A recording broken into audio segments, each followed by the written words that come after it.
पास बहुत अर्थव्यवस्था है। उनको चाहिए कि गौ सेवा से बहुत जल्दी शरीर पवित्र होता है, हृदय भी पवित्र होता है और गोविंद भी प्रसन्न होते हैं। यदि गावः प्रदक्षिणेर कार्या वंदनीया ही नित्यशः मंगलायतनम दिव्याः श्रेष्ठास्त्वेता स्वयंभुवा। यदि गाय घर में पाली जाए या गौशाला खोली जाए और गौओं की सेवा की जाए, जिनके पास अर्थ है, भाव है, भगवान स्वयं श्री कृष्णचंद्र ने गौ सेवा स्वीकार की, गौवें चराई। गौओं की परिक्रमा करने से, जैसे आप प्रभु की बिहारी जी के मंदिर की 4 परिक्रमा करें तो जो फल आपको मिलेगा वही गाय की 4 परिक्रमा कर ले तो आपको प्राप्त हो जाएगा। गौ की प्रदक्षिणा से, गावः प्रदक्षिणी कार्या वंदनीया ही नित्यशः, जो रोज गाय को प्रणाम करता है और गाय की प्रदक्षिणा करता है तो भगवत प्रदक्षिणा का उसे फल प्राप्त होता है। जहां गौएं विराजमान होती हैं वो बड़ा पवित्र दिव्य तीर्थ स्थल माना जाता है। गौएं जहां विराजमान रहती, गौशाला में भजन करे तो कई गुना बढ़कर के प्राप्त होता है। स्वयं ब्रह्मा जी ने गौओं को दिव्य गुणों से विभूषित बनाया है। अप्यागाराणि विप्राणाम देवतायतनानि च यद गोमयेन शुद्ध्यन्तिम किम ब्रूमो हृदिकम ततः। गाय के गोबर से जहां लेपा जाता है वहां जिस देवता का आवाहन करोगे वही देवता आकर विराजमान हो जाएगा। अपवित्र भूमि में भी यदि गाय के गोबर का लेप कर दिया जाए तो परम पवित्र मानी जाती है। गाय बहुत पवित्र, जहां वो बैठती है, जहां वो मूत्र त्याग करती, गोबर त्याग करती, वो स्थान तीर्थ तुल्य पवित्र माना जाता है। भगवान जब गाय के पीछे पीछे चलते तो गोरा जोड़कर उनके मस्तक पर विराजमान होती, उनके मुखार बिंद पर विराजमान होती। बाल गोविंद के अनिष्टों को दूर करने के लिए गाय के पूंछ को उनके ऊपर ऐसे झाड़ा देती थी मैया। जब गुरु मंत्र वैदिक सिद्धांत से दिया गया था पहली बार तो पंचगव्य पिलाया गया था। गोमूत्रम गोमयम क्षीरम दधि सर्पिस्तथैव च गवाम पंच पवित्राणि पुनन्ति सकलम जगत। कितना भी बड़ा पापी हो, अगर पंचगव्य पिलाया जाए तो वो वैदिक मंत्रों को स्वीकार करने लायक हो जाता है, पवित्र हो जाता है। पंचगव्य में 5 चीजें गाय की होती है। गाय का मूत्र, गाय का गोबर, गाय का दूध, गाय का दही और गाय का घी, ये 5 मिलाकर पंचगव्य पिलाया गया था। पहली बार जब वैदिक मंत्र दिया गया था तो पंचगव्य बनवाया था गुरुदेव भगवान ने संन्यास, और वो पिलाया था। ये पंचगव्य पिलाने से अपवित्रता का नाश होकर पवित्रता का संचार होता है। इसलिए धन्य है उनका जीवन जो गौ सेवा परायण है भगवत भाव से। गाय में साक्षात भगवान का भाव रखकर गौ सेवा करते हैं। त्रिषिता गौर गृहे बद्धा गेहे कन्या रजस्वला देवशास्त्र सन्निर्माल्य हंति पुण्यम पुराकृतम। यदि घर में गाय बंधी है और भूखी है और प्यासी है तो तुम्हारे सारे पुण्य नष्ट हो जाएंगे। अगर घर में रजस्वला कन्या बहुत काल तक है और उसका विवाह आप नहीं कर रहे हैं तो आपके सारे सुकृत नष्ट हो जाएंगे।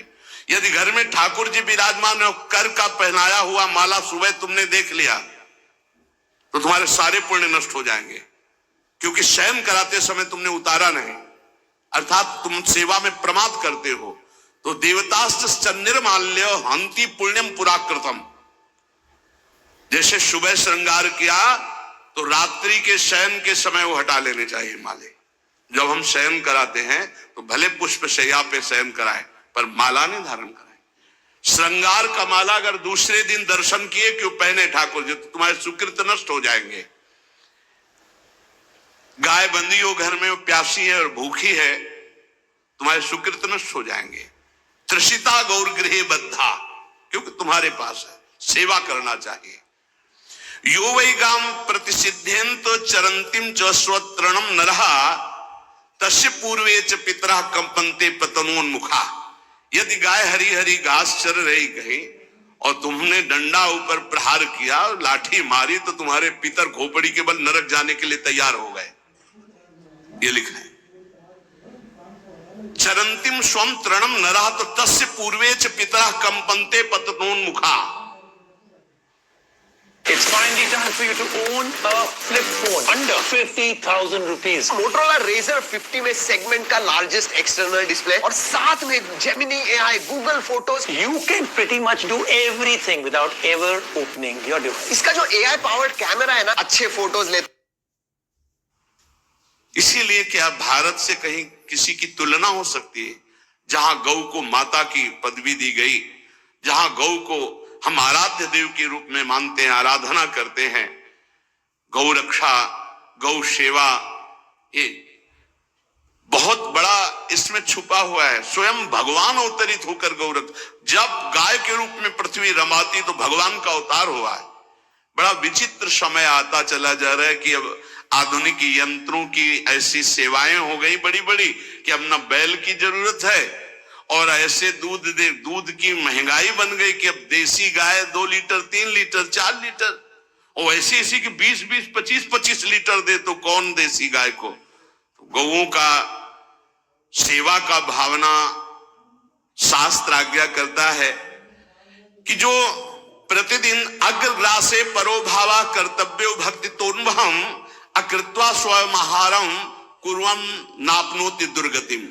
जो ही तुम्हारे गृहस्थ में घरों में पहले होता था, अब तो भगवान जाने, जो ही पहली रोटी तवा में गई तो वो निकाल करके पक्की रखी जाती थी गौ ग्रास के लिए, पहला रसोई में। तो इसमें लिखा प्रतिदिन स्वभोजनम, पहले स्वयं भोजन न करके गाय के लिए ग्रास निकालना चाहिए।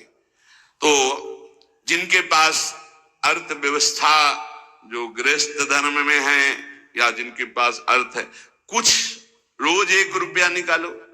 हम कह रहे रोज निकालो तो महीने में 30 रुपया होते। 30 रुपया में एक गाय को हरी घास तो एक टाइम पवा ही सकते हो ना, बहुत नहीं है तो 1-1 रुपया निकाल के अगर एक गाय को चारा दोगे तो एक बार का भोजन तो हो ही सकता है। 30 रुपया में हरी घास जाकर के उसके एक बार तो पवा दोगे ना।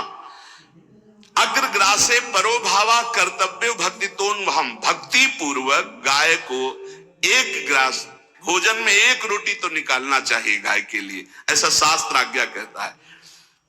जो ऐसा करता है तो अकृत्वा स्वयमाहारम कुर्वन् नाप्नोति दुर्गतिम, अपने आहार से 1 रोटी निकालकर गाय को देता है और स्वयं 3 रोटी भले पाले, 1 रोटी गाय को दे दी तो बोले उसकी दुर्गति नहीं होगी, अर्थात उसके अंदर भाव बढ़ता चला जाएगा वो भगवान की भक्ति में। और तेनाग्नयो हुता सम्यक पितरश्चापि तर्पिताः देवास्त पूजितास्तेन यो ददाति गवान्हिकम। जो प्रतिदिन गौग्रास निकालता है, अर्पित करता है, तो उसको अग्निहोत्र करने का फल मिलता है, उसके पितरों को तृप्ति मिलती है और समस्त देवताओं के पूजन का फल मिल जाता है जो गौग्रास निकालता है। यो वै ताड्यते यष्ट्याधेनुम मर्त्यो विमूढ़धि, जो मूर्ख मनुष्य, जैसे अब गाय दूध नहीं दे रही, मार डंडे डंडे मार रहे, इंजेक्शन लगा रहे, ऐसे वैसे कर रहे हैं, उसको ताड़ना दे रहे हैं। तो बोले जो मूढ़ बुद्धि मूर्ख मनुष्य, यो वै ताड्यते यष्ट्याधेनुम मर्त्यो विमूढ़धि, वो गाय को लाठी से मारता है, डंडे से मारता है, हाथों से मारता है, तो धर्मराजस्य नगरेशा याति करवर्जिताः, धर्मराज जी पहले अपने नरक में ले जा करके उसके कहते थोड़े थोड़े तिल तिल करके पहले इसके हाथ काटो, मरना है नहीं वहां, अब आराम आराम से थोड़े थोड़े पहले हाथ वर्जिताः, इन्हीं हाथों से गाय को मारा था ना, वैसे थोड़ा थोड़ा काटा जाता है उसके हाथ, कर वर्जिताः, उसके दोनों हाथ काट करके थोड़े थोड़े। यो वै दंसान वारयति तस्य पूर्वे कृतार्थकाः नत्यंत सवादिस्मास्तरिष्यति भाग्यवान। जो गौ के शरीर को स्नान कराता है, गौ के शरीर को कीट आदि से, मच्छर आदि से रक्षा करता है और खूब अच्छा अच्छा पदार्थ गौ को, केवल दूध के लोभ से नहीं, ये हम गौ सेवा की बात कर रहे हैं। ये कि नहीं गौ 10 लीटर दूध देती तो हाथ फेरो, जब दूध नहीं देती है तो चारा भी ठीक से नहीं दे रहे और उसके ये स्वार्थी हो, गौ सेवा का बात नहीं। वो दूध का लोभी केवल व्यापार की बात करता है। गौ सेवा का तात्पर्य है गौ सेवा केवल, खूब बछड़े को पिला दिया प्रसाद रूप से, जो दूध मिला उसका अपने सेवन की, वो बात तो अलग है।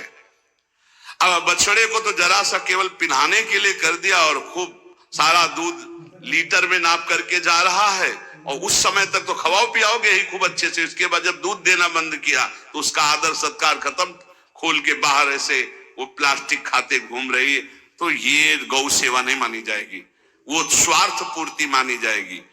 जो सदैव गौ सेवा करता है, उसके डांस मच्छर हटाता है, स्नान कराता है, पीठ में हाथ फेरता है, उसके पूर्वज जो पितर होते हैं वो नाच पड़ते हैं, उनका मंगल होना शुरू हो जाता है कि हमारे वंश में गौ सेवक पैदा हुआ, बड़ा भाग्यवान है और वो गौ के द्वारा हमें तार देगा, ऐसा भाव। गौ सेवा हमारे सनातन धर्म में बहुत बड़ा स्थान गौ सेवा का है। पर एक बात ध्यान रखें, इन सब सेवा का फल है भगवान के चिंतन में निरंतर वृत्ति डूब जाए। हमारी एक एक वृत्ति, एक एक क्षण भगवान